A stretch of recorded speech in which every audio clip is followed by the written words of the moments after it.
Welcome to the Empowered Slacker Society, where we believe in working smarter, not harder, so you have more time and energy for the things that truly matter. Each week, we share a powerful strategy with a new guest expert to help you achieve more with less effort. If you want to get these weekly tips, subscribe to the channel, follow the podcast, and be sure to sign up for our weekly email newsletter. Everything is linked below. Let's get into this week's tip. Hello, Empowered Slacker Society. I'm Kori, and I help neurodivergent moms and entrepreneurs get more done without the burnout. Because who really wants to stay stuck there? I'm here because traditional productivity advice is pretty much trash for brains like ours that are differently wired. By the end of this Slacker Hack of the Week, you will walk away with some simple ADHD-friendly productivity strategies that you can use today. So, hey, this is me, and my Slacker Hack of the Week is Lazy Genius Productivity. But what exactly is Lazy Genius Productivity? Lazy Genius Productivity is doing less, but making it count by prioritizing what actually matters and ditching the busy work. I chose this one because working harder does not mean working smarter. And your energy is far more important than the effort that you're putting in. The key mindset shift here is success isn't about doing more. It is about doing what matters. And at the end of it all, I have a pretty cool gift to share with you. I used to think that my productivity was equal to cramming my to-do list with all the things. And I think we're pretty much conditioned into this mindset, from a young age or even as we start getting older, because we see it so much in our society. And, corporate America, just our society in general, does tend to associate being busy with being productive, which is absolutely not the case. And the end result for me was that I was exhausted, overwhelmed, and still feeling behind, and quite honestly, feeling like a failure when I didn't get my overpacked, over realistic to do list done. But when I started prioritizing with my intention, which is the lazy genius method, everything started to change. So, for example, one of those things that I was able to do in my business was instead of making endless content, because that's what the gurus tell you to do, I repurposed what was working and I had hours saved out of every week. Or I would take my simple things like recording my podcast episodes and repurpose those into blog posts, into social media posts, into really whatever I could use and wherever I could use them. And I'm sure we're all aware, work smarter, not harder. But what does that actually mean? And that is different, for all of us.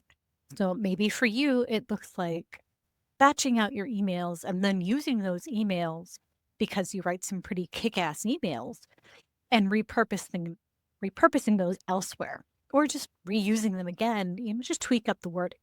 So here's how we start with the lazy genius productivity. And we start by identifying the high impact tasks. Those are the things that are actually going to move the needle and get you money. And here's your hint. It's not about checking your email 24/7. Who wants to be tied to that? And please do not get attached to zero inbox. Is it great? Sure. Is it going to make you money? No.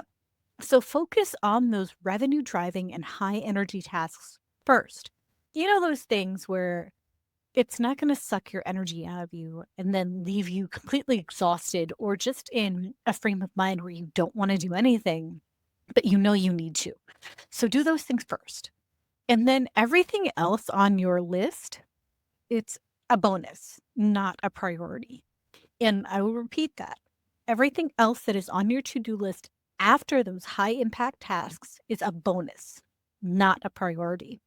You can take this one step further by using my not to-do list method, which is after you do your brain dump of things where you're identifying all of your tasks for the day, you identify by 4 different categories The first category is must do. So that's your high impact revenue driving thing.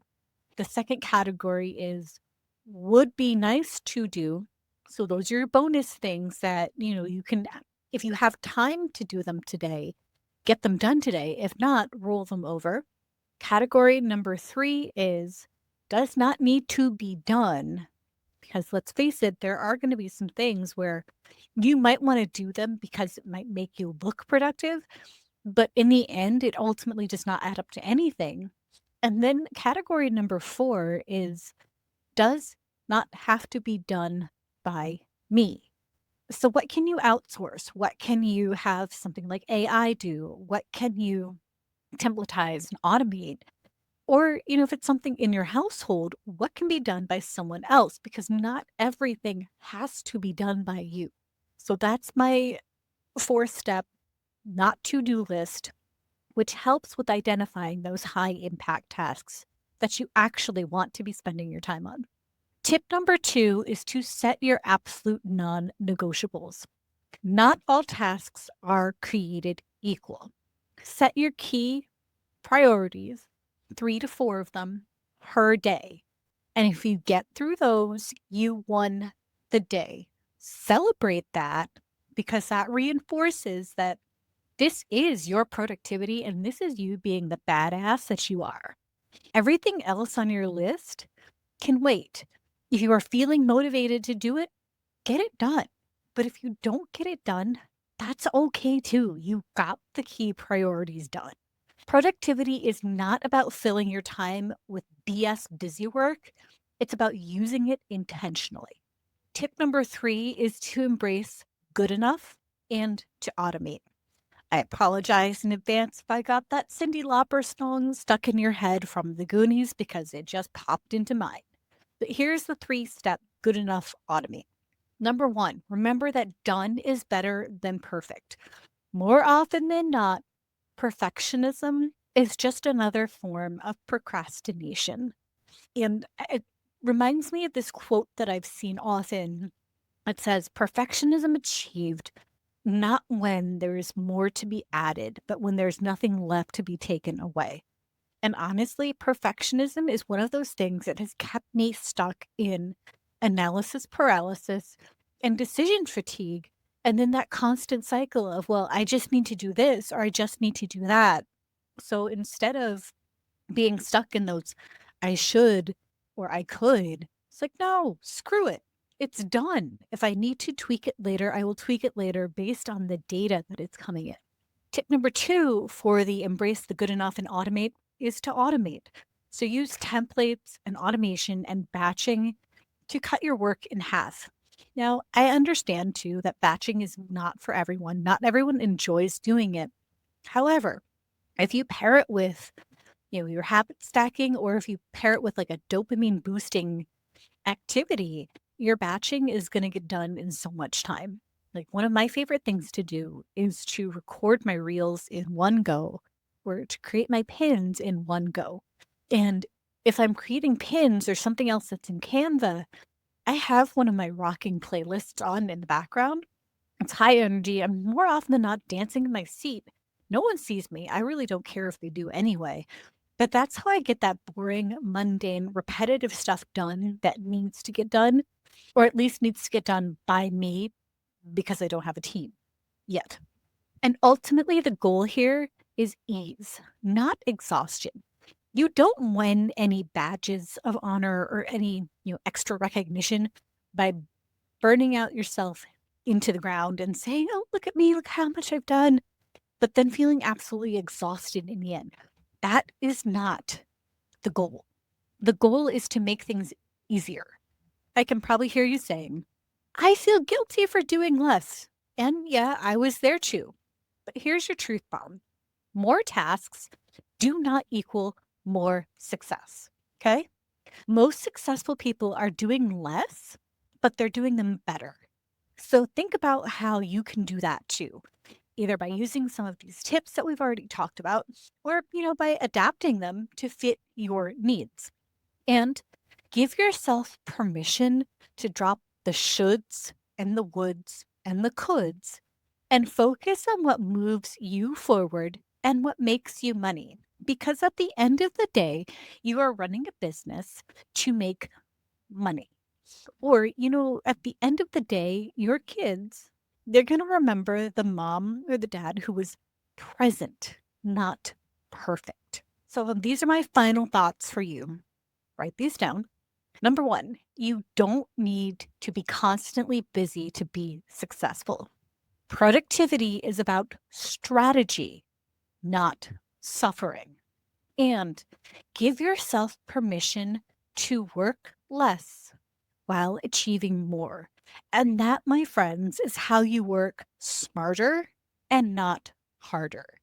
Now, let me tell you about this awesome free gift that I have for you. It's called the Executive Function Mastery Workbook.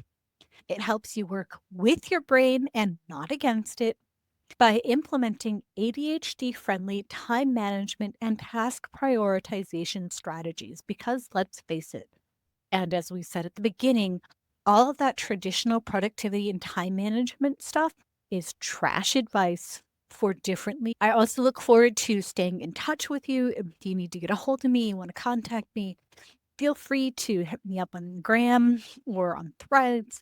Pop in my inbox if you want. And be sure to check out podcast. All that stuff is in the links. And I hope that this presentation was useful for you. Please be sure to share with me, what your key takeaways were on this and what you're going to start doing today. I hope you have an awesome rest of your day, and thank you again. We hope you enjoyed this Slacker hack of the week. Remember, smart work beats busy work.